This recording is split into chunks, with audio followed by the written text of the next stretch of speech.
And we are live with our 126th episode of Absolute Apsec. I'm Ken Johnson at CK Tricky on Twitter, ignoring my co-host's hand signals. Joined by my co-host, speaking of, Seth Law at Seth Law on Twitter. Seth, say hi. Hey, everybody. It's going to be one of those days. Yeah, life just gets really busy. Welcome to episode 126. We got a couple of good topics to get through today. I think life has just been crazy for both of us. I think everybody right now. So it's not surprising that things are just kind of rolling along, waiting to get vaccines, whatever else. I got way too much. I know you do too, Ken. Way too much going on. I've even got to go do college visits with my daughter this week. So, yeah. Oh my goodness! Feels already crazy. That's where this gray comes from. Is trying to. Yeah. Yes, I've got some coming in myself now. Yeah. Yep. As far as stuff going on, I don't think there's a lot. Realistically, we don't have. I think everybody's waiting with bated breath to see what conferences are going to happen. I know I got hit up a couple of times about doing some virtual stuff in June that I don't know if we're going to necessarily jump on or not. But we are going to be discussing Midsummers again at some point. That is in the works, but we don't have it quite locked down, so we're not going to make any announcements yet, other than it's coming. And yeah, I don't know. Ken, you have anything else?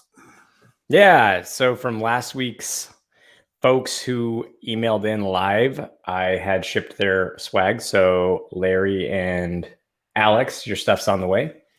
Sweet. And at some point in the podcast, if in the next hour, someone, actually, I'm going to hold off on that announcement until a little bit later. Anyways, so yeah, their stuff's in the mail. But besides that, not a whole lot. I mean, I know we have a few things to talk about.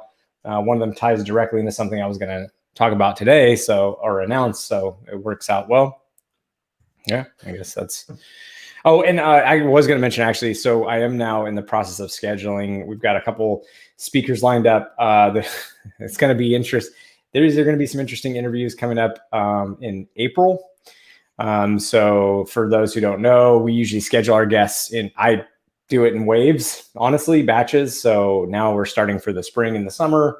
So yeah, we're reaching out. If there's any speakers you'd like to see on the show, you can email us at absoluteapsec@gmail.com. Again, if there's anybody you're dying to hear from, you'd like back on the podcast, whatever, or someone who's never been on, just hit us up, absoluteapsec@gmail.com for your suggestions. Also, if there are any topics you want us to talk about, we pretty much pull out, whatever's kind of timely and whatever people have mentioned being interested in. And today, for instance, we're going over a Twitter question.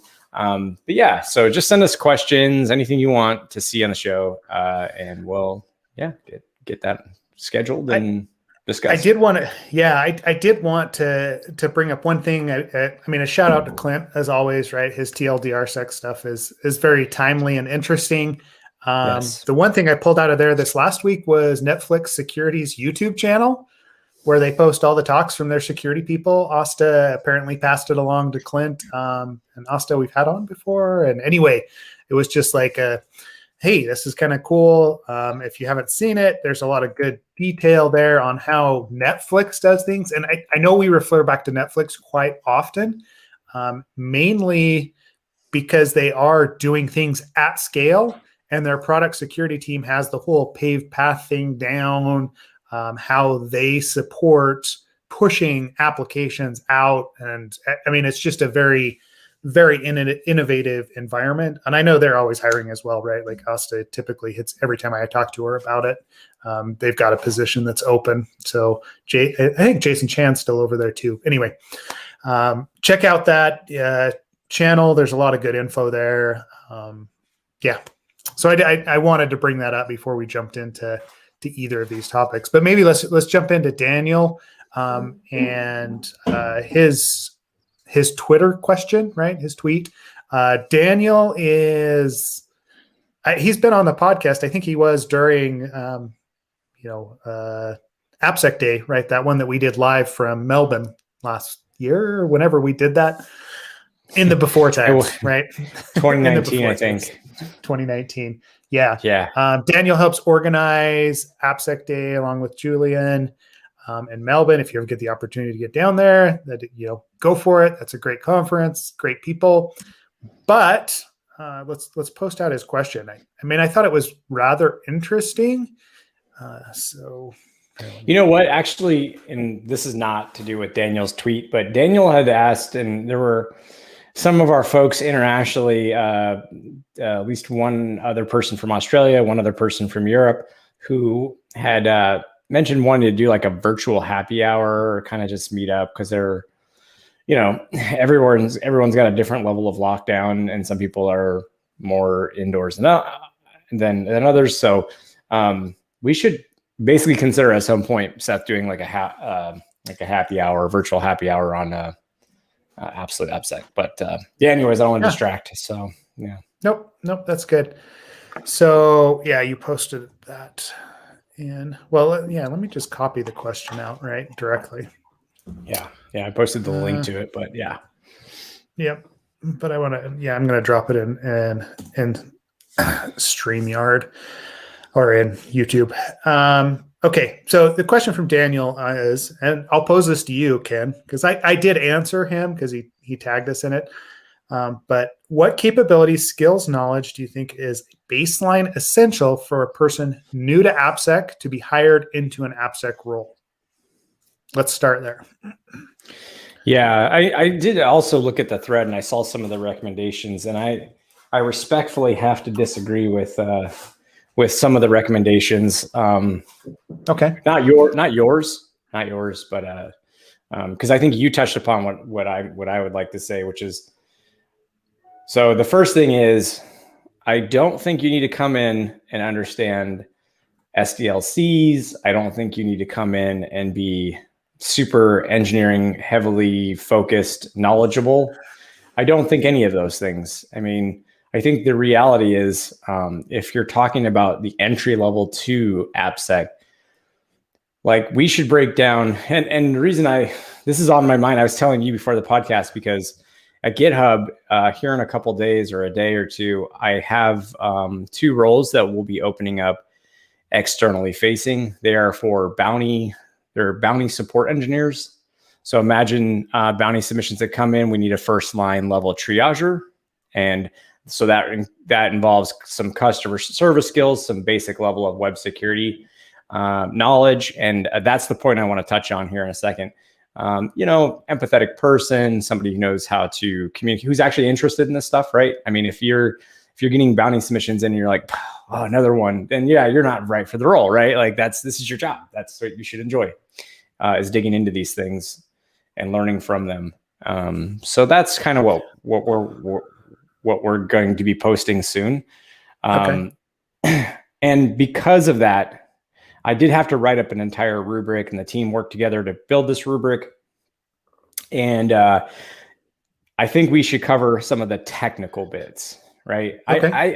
I think it's pretty universal to say you should be a good communicator. You should be a person who, is, like I said, empathetic, decent emotional intelligence. Those things will get you a long way as any role as a human being. But I think going to the technical side of things, everybody was kind of focused on, like I said, on the thread and like in past. So in the thread and like in past conversations, what I've heard is a lot of, oh, you should know this, you should know that for software development and for just like, yeah, I don't know, engineering related things. But I think what's more important is to look at what skills you come with and then what things you can improve on. So if you come in and you're not like, let's say you have some familiarity with Zap and Burp, and some of the basics of web security, and especially if you've taught yourself a little bit of programming, and I mean like enough that you can competently read a script that somebody wrote, I think you're okay to start out with. The most important aspects of, I think, AppSec is your ability to think critically, your ability to be curious and dig deeper, and some level of ability to work through just problem solving. Problem solving is a big part of what we do. The ability to find out the answers yourself is a big one. So like what I mean by that is, you know, it's not beneficial for you to ask every question under the sun of your teammates, right? And I don't think you would feel good doing that. I think there are certain things you should work to figure out on your own. And when you come to a point where you can no longer find the answer, or, you know, maybe it's a complex situation, you know, you can talk to some of the senior members in those cases. But I think on the whole, like, you should be doing your digging first, and you should have that sort of like research-driven approach. I think that those are, it's weird to say, but those are kind of the things that like I find to be a little bit for entry-level AppSec person. Like, for instance, I think I talked about it the last episode of the episode before, where I had interviewed Mike McCabe. He had an IT background, and a little bit of software engineering, but more so like he was scripting things up for IT purposes. And you know, I talked about how the interview process ran, where I gave him some critical thinking scenarios and just walked away, and because we didn't want to like pressure him for time. I think that was under the context of that conversation. It was about poor interviewing skills, like putting people under pressure.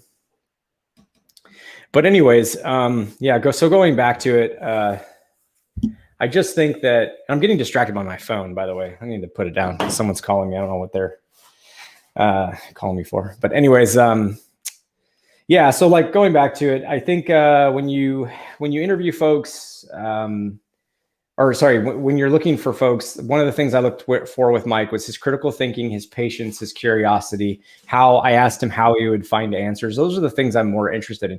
If you have some basic level of scripting and you can read scripts, like, that's enough to get started. I think you should have invested time into using, like, I'm not looking for someone that is doing hardcore source code analysis in the beginning. I don't know about you, Seth. That's not my primary thing I'm looking for in an entry-level role. I want somebody who can like fire up a tool like Burp and then get started and like have figure it out. Yeah, exactly.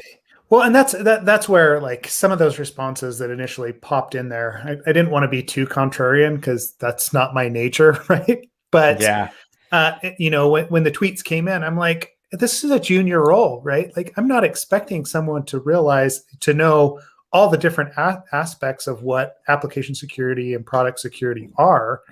I'm looking for drive, passion, like exactly what you're saying, like someone who's going to jump in and figure it out, who's got the ability to work with me and to go do a task, even if it's going to take them a little bit longer, as opposed to, hey, they're the top developer in the organization or whatever, right? Like, it just, and they're going to get the experience. Yeah. Pat, you mentioned passion, and I just want to address that because people look at that as like a negative term. And so in the term, in a job listing that says passionate, and someone, maybe gets in an interview and keeps talking about passion, there are warning signs occasionally where it's like, okay, what we really mean is we want you to devote your life to this company. That's different, right? What Seth's talking about with passion is he's talking about a true, and this is the way I feel, a true interest in what you do for a living. Like, for me, for instance, last night, it was like 10 o'clock at night. I had some free time. I chose to get on and just read about security news and the more interesting things going on. Why? Mm-hmm. Because I've been doing this a long time and I'm still interested. And so that's the kind of passion I think you're talking about. Yeah. Yeah. I dedication to any one company or any one product is not necessarily what I'm looking at, right? And what I'm looking for, and I'm not looking for, when I say passion as well, I'm not looking for someone that's willing to put in 100 hours a week, right? When you're working with me, like, okay, be dedicated, do what you're asked to do within a reasonable time frame, right? If you feel like you want to do extra stuff outside, that's on you, right? But being able to concentrate and willing to dig in the time that's given to you is more what I'm looking for, right?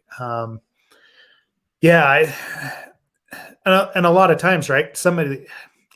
Most of those responses felt to me like, hey, this is more of a, this is someone that's already an AppSec, right? Not necessarily a junior, right? That's how those came across to me. Yeah, there were some mentions of like, yeah, the SDLC and working with engineers and all that stuff. And it's like, when we talk about the SDLC, it could be like, yeah, bug tracking and, you know, their deploy processes and how PRs get merged in the review process. There's a lot of things that go into it. But like, yeah, or and then telemetry and all that's associated with it. And I want to be clear, but that's too, too much. The reason it's too much is that is very specific to the company that you're going to work with. Yeah. You know, what you do at GitHub, even though you're owned by Microsoft, is very different than what they do at Microsoft, right? Like the development teams there. And some of that there may be some crossover, and there's, you know, overarching principles that apply across the board.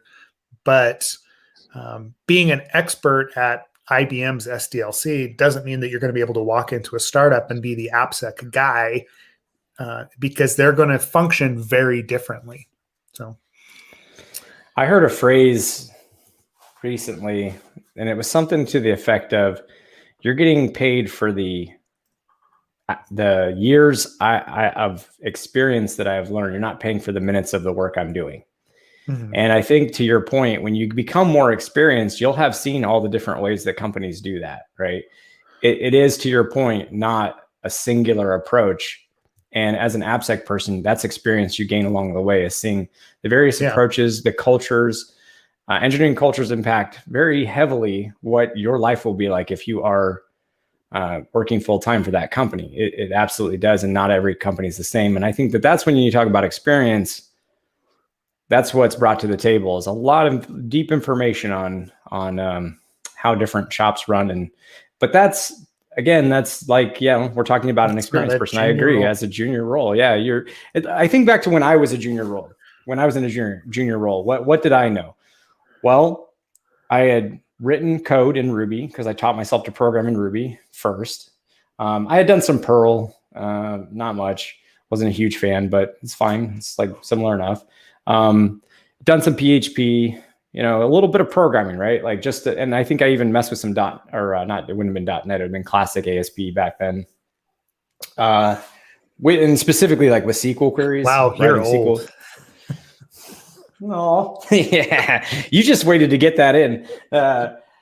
So like, when I came into it, you know, I really just had a very fundamental understanding of code, like enough to get things to run, but not enough to understand like opinions and why you would do certain things and all of the various bits that you learn along the way of how to refactor and build beautiful code and all that stuff. I didn't know any of that back then. I knew very rudimentary bits and crypto, security things. It's okay. Really, I spent a lot of time in the very beginning with like tools and the Web App Hacker's Handbook, and learning all those various fundamental security flaws that get put into applications and how to test for them dynamically. So that was my story and how I started. Now later with you and Fishnet, I started doing source code review more heavily, and then that kind of splintered off. But again, those are skills gained after the fact. I think during the fact, you don't need to. Anyways, this is my opinion, and I do want to put out there once again, I'm going to shill, whatever. I don't care. We do this podcast for free. So listen, 2 jobs are coming out. I'm going to share those links. They're for bounty support roles. This is more of an entry level AppSec sort of. You're definitely going to deal with AppSec stuff, and some customer service to it as well. So sorry, Seth, that was long-winded, but I was just wanting to make sure it's all. Also, like I told you before the podcast, super tired at the moment, so just trying to hang in there. Yeah. No, I mean it's valid thoughts, and I don't know. Like we spent a fair amount of time, especially early in the podcast when we started, asking people what their path to InfoSec or into application security was, right? Mm-hmm. like what their background was. I know specifically talking to Stefan and Kevin and, a lot of these other people that have come on the podcast, Flea and anyway, but the thing that always struck me is there's no one true way, right? There's not one thing that you need to learn, but most of these people had similar traits as far as sharing knowledge, being, again, like interested in what's going on in the industry, constantly kind of adding to their own bucket. And because I know people that have come from the information security side of things or the network security side of things into application security, and they pick it up just fine. And I know others that have just, failed miserably because of their kind of tool dependence and other things, right? And so there's not one aspect outside of, hey, it's something that you want to do. You keep working at it, and eventually the opportunity is going to come around for you to jump in and to contribute. And this is the thing. I don't think AppSec is so special that it's like, oh, you have to be this special unicorn to be able to have this position. Realistically, most things can be learned by human beings.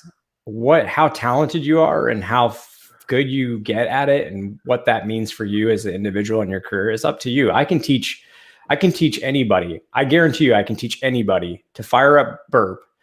Okay, most anyone with a functional level, average level skill set in anything, I can teach them to do a bit of AppSec for sure. How far they want to go with it, how many years they want to dedicate, how deep do they want to get into it, what aspects of AppSec? Because, I think one of the things on that thread was the career field, the focus is small, and some people end up reverting back to some people who came from engineering backgrounds and dipped their toe in AppSec.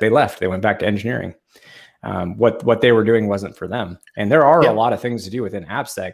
Sometimes you get stuck into a place where it feels like you might be limited, but I guarantee you there's a lot you can do within AppSec. So what I'm trying to say is, I think anybody can at least do an entry level. Where you go from there and how far you go is up to you. It's not up to me. It's not up to Seth. It's not up to anybody else. There's no gatekeeping here. The books are free. They're out there. They're PDF versions.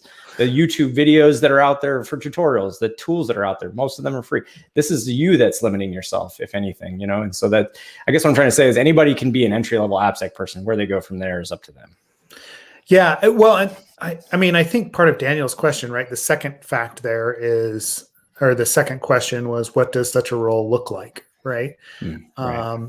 And this is more of, hey, I'm designing this for a junior person to come in, and I think this is what you're touching on, right? Is application security now comprises of so many different aspects of security, right? It's not just the dynamic red team pen testing that it was 15 years ago when we got involved, right? That was by far the most prevalent activity that anyone did in application security, and that's what people thought of when they did application security. And I know back then that's why we lost some of those people that were coming from the development background, is they're like, okay, this is just like integration testing, right? Like it's my favorite line is, application security is just, or security testing is just poorly done unit testing, right? That we document badly. QA testing, whatever. We're glorified QA testers. Totally.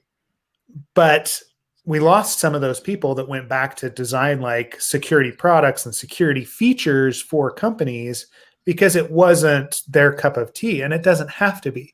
And as a junior stepping into that role, that's what you need to realize is just because maybe you don't like, secure code review, doesn't mean that you won't like some of the other aspects, or doing threat modeling, or building out security requirements, or actually building security products, or doing like encryption. Like there's so many different aspects that end up rolling into application security nowadays that there should be a niche that you can find. And if I'm designing a role for a junior, that's what I'm going to start to look at is how do I get them experience across the SDLC? That's my job as a manager or as a, an industry professional that has experience, is to give them some taste across the board of what it's like so that they can find their passion and they can run with it. Right. Yeah. You So, I touched mean, on I think that's perfect. You're right. That is on you to get as a manager to help them spread their wings, so to speak. I feel that like when you said that really resonated with me because that's currently something I'm trying to figure out is how to do that with people that want to expand their skill set. Yeah. So. Yeah, because that's where we lose people. I mean, I know for me, right, if I had to do the same thing, if I was still stuck finding cross-site scripting, right, I'd probably start going a little insane because, we've done that so many times. It doesn't mean that it's not still interesting to find it, but if that's the only aspect and the dynamic testing is all that I'm allowed to do, it starts to feel like a treadmill that you're just running on day after day after day, and it becomes less interesting. So you start to look outside of the industry. If we want to keep the people and the diversity in the industry, we've got to expand out and we've got to give the juniors opportunities to try all of these different aspects. Because it could be that you've got somebody on your hands that may not be great at dynamic testing, but is really good at developing security features into a library that you need to give to developers, right? There's other places that their talents could be applied. Yeah. We have a team dedicated to that at GitHub. That's Neil, who's been on the podcast. That's basically what he does, right? Like he is, I don't think the folks on his team, they're as interested in necessarily testing code or, seeing if they're like finding vulnerabilities and all that. That's not really what they are interested in doing is taking some of the latest web specifications that are security focused, like WebAuthn, and implementing that into a product. And so there is that ability, like you said, that's still technically AppSec. It's still AppSec. It's just a different focus. The applications, because I was asked by, a junior, not junior, but less experienced person, like what all goes into AppSec. And I'm like, man, it depends on what you're doing. If you're consulting, you might do anything from fixing people's bugs for them to training them to doing an entire program analysis on their SDLC. You might come in and just be asked to give guidance on architecture design decisions. There's so many things that you can do. And those are like that. What I talked about is just like scratching the surface. I mean, there's so many little things you might be asked. I mean, you and I have seen companies asked to come in and set up and tune their tooling.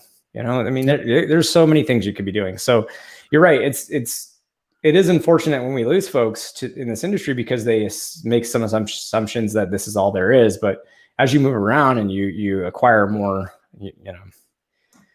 more experiences, you have the opportunity to drive your direction.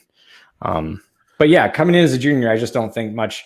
I think ultimately what you need is to be a driven person who, to be successful long term, but to be in this role is critical thinking is a big one, I think. Yep.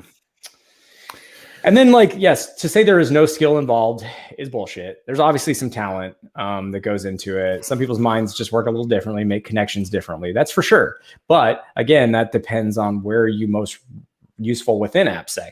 Are you making connections between this thing and that thing to chain together vulnerabilities? Or are you better at designing code and chaining together thoughts in that direction, like being defensive?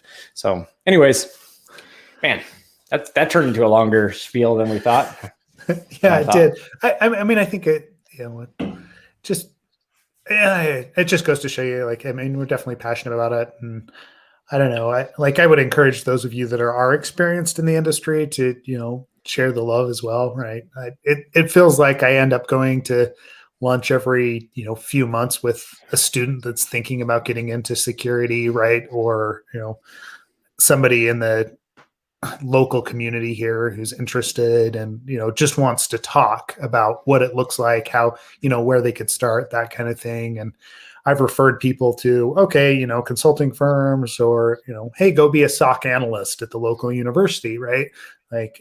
And then you can decide from there, hey, what portion of this am I interested in, right? There's so many different avenues to make it into the industry. And yeah, One of the best ways if you're in college is to do the CCDC stuff and to then after you've done it, go and speak about it. I've seen that happen locally at like the Nova Hackers group, and those folks end up always end up being like, okay, you're interested in this stuff. You're doing it with because the thing with CCDC type events, I'm not saying only CCDC, I'm just saying those type of events is that they pair you with industry experts that are the red team, and then you are the blue team. So you get to interface with people that are already probably looking to hire or will be looking to hire or know people that are looking to hire, and they get to see what you're like and how you deal with stress and how you operate under pressure. And if you can go and speak about that, then you've just connected yourself to even more people. And I feel like that's and if you're in college, like I feel like that's a really great way to kind of get some visibility and connections. Yep. Yeah. And I mean, we always say too, right? Jumping into the local meetups, right? Find Wasp, find your local DEF CON group. Right. There's multiple different avenues there. And I know when I start talking DEF CON groups, okay, you're getting a little bit outside of application security. But again, it goes back to what are you interested in finding out what you feel passionate about and what you can spend your time on. So yeah. Sorry, I almost smiled because I thought about just for a second the difference between an OWASP event and a DEF CON event and how wildly different. It's funny when you go from like, if you've started in AppSec and you're used to like the OWASP side of things and the very professional, almost khaki pants and buttoned up shirt kind of crew, and then who talks, who articulate themselves very well, and then you get to DEF CON, and in contrast, every other word's the F-bomb, and it's very different purple mohawk and black shirt crowd, and it's kind of funny to watch somebody who's never experienced those differences experience it for the first time. It always cracks me up. It always is hilarious. It's just like, wait, this is. Security has like different people, very different cultures for sure. Yes, but not to be mistaken, because a lot of us originated from the black hat, the black shirts, and the mohawk. I mean, I have a mohawk, right? I mean, it's a little long now, but it's just funny to see somebody who's never experienced those differences experience for the first time. Yeah. Yep. And also, hopefully we'll get back to this year. What? Larry quoted. By the way, I said Larry, didn't I? Was it Larry? It wasn't Larry. I sent swag to somebody else. Maybe it was. I can't remember. I don't think it was this Larry though. I think it was a Larry. But anyways, it's Jason. Sorry, Jason. Jason and Alex, your shirts are on the way. Dang it. Speaking of, it's that time. So before I hop into that real quick, it's 12:43. So if by 1 p.m. Or 1:30 p.m. Eastern Standard Time, you sent an email to absoluteapsec@gmail.com with your t-shirt size, I will get you swag. I've done it now 2 different times. We'll do it a third. We are running low on the Magic Time shirts now. So if you want to have both an Absolute AppSec and a Magic Time shirt, which I'm not even sure if I have all the sizes for Magic Time left, definitely send an email, because those shirts this is like a limited edition. We're not doing reprints of those. So if you want that limited edition t-shirt in the next, say 45 minutes, send an email to absoluteapsec@gmail.com with your t-shirt size. For those that didn't hear that the last time, t-shirt size needed.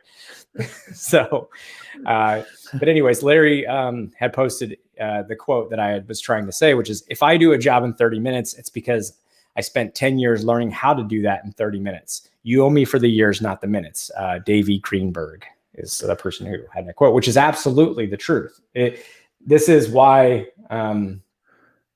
this is why you are, as you get more experienced, salary and perks and all that stuff obviously get, more beneficial over time, because that's basically what it comes down to is, you've seen a lot of things and you have answers kind of ready, and it's not new to you. And it might take somebody else 5 or 6 hours to validate something and go through the motions and think about a solution and all that. Whereas, if you've seen it a billion times, like, yeah, it's not going to take you long. That's what they're paying for. So anyways, yep. But do we want to continue on this, or do we want to talk about something else? Yeah, maybe let's swing over to the phishing stuff. I do want to thank Daniel for dropping that into Twitter. At some point, we'll have to get him back on because he's a good guy, and it's just always trying to line up the time zones with those, and on the other side of the world that gets difficult. But yeah, we should try to make it happen. Yep. Yeah. So this is up your alley. That's why I thought you would like this. All right. Well, let me take a look at it. So what exactly, because I didn't get a lot of time reading up on this. So let me skim it quick while you kind of give a rundown. Sure. Yeah. So the basic gist is these are phishing, like phishing sites distribute some malware or collect credentials or whatever, right? What is interesting is these phishing sites actually detect whether or not the browser is coming from a virtual machine, which obviously can be trivially bypassed. But if it detects a virtual machine, the gist is it won't show the actual phishing page. However, if it is detecting a regular, like non-virtualized machine, it will show the phishing page. And so, like I said, it's trivial to bypass that, but let's talk about like how that works. So they use WebGL. The WebGL rendering engine allows you to detect essentially like what resolution, what is the other thing? It tells you if it's coming from, it checks the height, the width of the screen, and it detects if the browser is running within a virtual machine through that WebGL hook. So you can make it seem as though like you can override what they're looking for, but the code that's actually in there, it's pretty interesting. So it basically just like checks debugs like the unmasked vendor WebGL flag and unmasked render WebGL, and then it checks screen width and height. It's not that advanced of malware, but it is interesting. This is an interesting one to me because I think it's super. People are used to seeing this with malware, right? Because the whole point is so that you can't do malware analysis. That's really what it comes down to. Yeah. It's to make it harder for CERT to like have a sandboxed environment. Go look at the vulnerable either phishing or malware distribution or whatever it is site, in that sandboxed environment and do their analysis. And so the idea was for these folks, it's like if we just prevent that, then boom, our phishing won't be detected, I suppose. I don't know, man. I thought that was interesting. It is. It's super interesting, right? Like, and there's some, as there's been some JavaScript stuff that I've been working on client side, for a little while now, research, and hopefully we'll be releasing some of that in the near term, right? In the near future. But people forget how much access JavaScript has within the DOM. And this goes back to it. I mean, we also recently saw the first Specter exploit written in JavaScript. Let me find that this last week. Over here burping. Sorry. Trying to burp into the mic. No, you're fine. It looks like it was Google that released the Specter POC exploit for Chrome, which was, basically, so it's just JavaScript to exploit a vulnerability in the chip that you're running on, right? Yeah, and a lot of times we still think of JavaScript as this like scripting language that's only available within the browser. It's not really as powerful as everything else, but you and I both know that that's not the case, because it is. Just because it's within the browser doesn't mean that it can't access these other capabilities on the machine itself.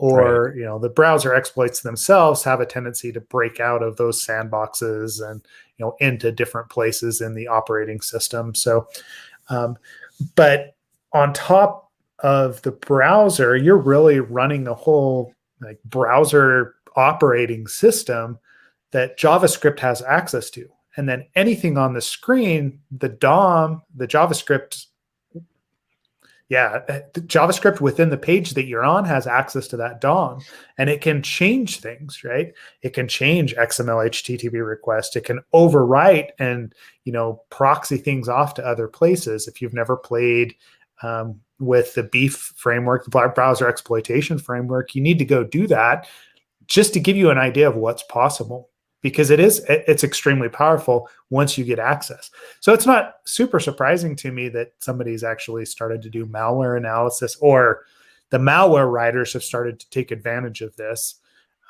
to cover their tracks. I mean, they've always obfuscated code, right? That's, the JavaScript obfuscators have been out there for a long time, but this is just taking it to the next level as far as, hey, we're going to take a look at the environment that we're running in and decide if there is a bot or if it's some sort of malware analysis that's trying to be run here. And then if it is, we're actually just going to execute the page as normal, or we're going to display X, Y, and Z instead of ABC. Right. Yeah, no, we had just talked about how so much is being offloaded to the client side in terms of protection. And so it's no surprise that people are, trying to bypass those that do, basically trying to do powerful things and bypass. But what I think is funny about this, by the way, the thing that kind of makes me chuckle is the fact that we have said our entire careers, don't rely on client-side controls. And then the people that are phishing people are relying on client-side controls to make their detection, which is really what else do you have here? I'm sure it's kind of a nature of the beast, but it is kind of funny that like even the client-side controls of an attacker can be bypassed. The web security principles still are there; they never go away, even if you are the attacker in this case. So that's pretty funny to me. I got a slight chuckle. Yeah, it is. I'm dropping up this link too about Google Specter POC exploit. Right, that's that came out this last week, and it was really interesting to me. Finally to see somebody take it to that level. But it also tells me that that's probably going to get exploited more and more. I know most people are patched to this nowadays, but yeah, the client and what you present to the client, right? If you have any sort of hole in there, all bets are off. Mm-hmm. What kind of attacks do you typically see pulled off? Because I know you've been spending a bit of time with malware analysis on, malicious JavaScript. What kind of thing? Yeah, clients. What do you kind of see there? Can you talk to that a little bit? Yeah, I'll be honest. And I've talked about to you about this a little bit, and there should be a talk coming at some point. Stefan and I have been talking about it as well, but. I don't see as much cross-site scripting, right? As popular as it is in the bug bounty space, I don't see it being exploited in the wild, right? Once in a while it is, and you have those huge, whatever tweet deck or, it has some problem and it takes down a product, but I don't see it, being used necessarily in targeted attacks. I see a lot more of, kind of platform attacks when it comes to the client side. So somebody going after, WordPress or Shopify plugins, installing their malware, kind of watering hole attacks is what it boils down to. So I install a credit card skimmer on a shopping cart in Shopify, and then I just skim those credit cards as everybody goes by and uses that app, right? And they do that via, WordPress or everything else. They find flaws in plugins that people are using or themes. And like I said, it's more platform attacks. And I think they're easily codified and included in those malware packages that are sold on the black market or on the, in the deep web, right? Whatever you want to call it. Because you can build out a module that goes and it looks at WordPress and it says, oh, it looks like you've got this specific theme or this specific plugin installed. We have an exploit for that. We can drop a payload, and that payload will do X, Y, and Z. We can create phishing sites on your WordPress blog, We can start to skim data off of it. We can send that data to a third party. We can also, do browser analysis and then install malware on client systems after they come to this site. But that seems to be the mechanism. I don't see a lot of, I see cross-site scripting and I'm going to use that to target people, because I think that takes greater effort, right? Even if I find especially reflected or DOM-based cross-site scripting, I've got to send that payload out somehow. And to be fair, I haven't done a lot of analysis on phishing campaigns that are coming out, but just generically, and my own analysis of what I see, it's typically the watering hole style attacks where they've taken over some part of a blog, and that's where the phishing link goes to. It's not necessarily a cross-site scripting to Google.com, even though that would be a very effective phishing campaign. It very rarely happens, or I just don't see it. I don't know if you guys see that much on the cross-site scripting front. I know you've pretty much killed that class of bugs internally with CSP, but yeah. I mean, we it's still, even with, yes, you're right, from a being weaponized standpoint, you're right. But there's still vulnerabilities that pop up occasionally, and CSP blocks it. But you're right. I mean, I think I've told you, and this goes back to everybody's experience is going to be different based off of the technology they use, the culture, the engineering culture, processes, all that stuff. But here, yeah, I mean, that's probably, cross-site scripting is not our biggest. It would be if it did exist, for sure. Don't get me wrong. Or if we didn't have such a stringent CSP. But yeah, you're right. For the most part, on the primary properties that GitHub owns, yeah, you're right. That's not as big of a deal in the sense of it being exploited and all that. Yeah. So it's not something that's super prevalent now. Authorization related stuff and more nuanced, which you would expect, right? After years of, again, this goes back to people having different experiences. After years of hardening, after years of architecture decisions, and just beefing up security, putting on layers upon layers. The vulns look different today than they would have in 2012 or 2014 or 2016. The vulns of today are going to be a little bit different than they would, say, 5 or 6 years ago at GitHub. So, I mean, I'm curious, do you see a lot of so you talked about the wallet extraction. Is there any do you see distributed Bitcoin mining or anything like that anymore? I mean, do you see that? Yeah, that is, I mean, that is one of the payloads that gets distributed, right? Yeah. The JavaScript, the Monero mining, and there's it's fairly easy to go find JavaScript that'll do that, and you throw your your wallet ID or whatever in there, and it'll automatically credit that time to whoever it is.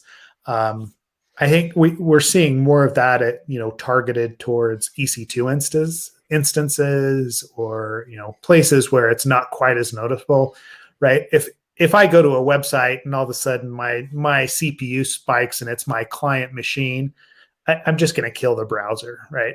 That's pretty commonly what happens. You are. I don't know if everyone is going to do that.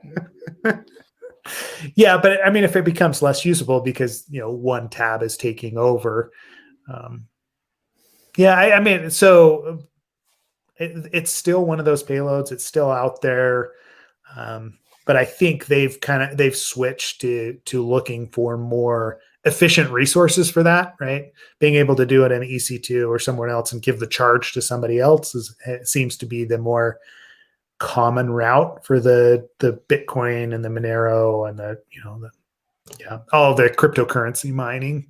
It doesn't mean that it doesn't still happen, but but otherwise, I'm trying to see what else we've seen out there. There's a lot of JavaScript malware that exists. Obviously, it's sometimes it's a little difficult to pick apart what exactly is going on, but the Mage Cart style or the Magento, the skimming attacks, the client skimming attacks seem to be the most devastating right now. because when you do get something installed on a shopping cart, you can pull those credit cards, you can gather them for a long amount of time. People don't seem to notice.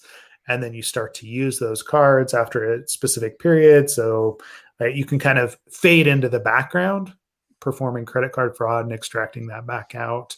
And it seems to take a little while for people to realize what's going on. So, well, when your stuff is public, let's go over it. Yeah. And I have some research I'm doing on other stuff that's not related to anything other than just my interest in component web framework. Web exploitation framework. Yeah. Yeah. Okay. No, I'm not reviving that. No, the component-oriented web frameworks. Yeah. So, but that's not like you have cool stuff. Mine is just interesting to me. But anyways, yeah, man, I think we're coming up to the end of the day. We'll is it cool to cut this one a little short this week since we're a little busy? Yeah. No, we're quite all right, and I think we've had a good couple discussions.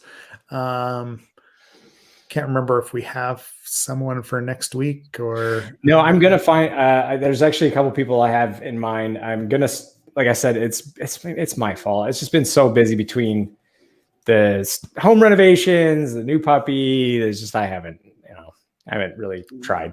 So if anybody has anybody that's the truth. I just haven't even tried to schedule anybody, and now I am. So and with a little bit of effort, we've got April looking really good right now. So but yeah, like I think I'm gonna try and get some folks on in the next few weeks. Okay. For the next few weeks, I mean. So cool. And then what else? That's it. I think that's it. Oh, but again, if you're listening and you haven't gotten swag before and you want it, send an email to absoluteapsec@gmail.com in the next 30 minutes and give us your t-shirt size and address, and you'll get swag. Yep. And then we will dox you online. No, just kidding. We won't. Cool. All right. Well, good talking to you, Ken. Yeah, thanks everybody for listening who's here. And please reach out. Please join our Slack channel. We keep the conversation going there. There's a lot of good people in Slack, and it seems to be growing. So, yeah, appreciate everyone's time. Take it easy.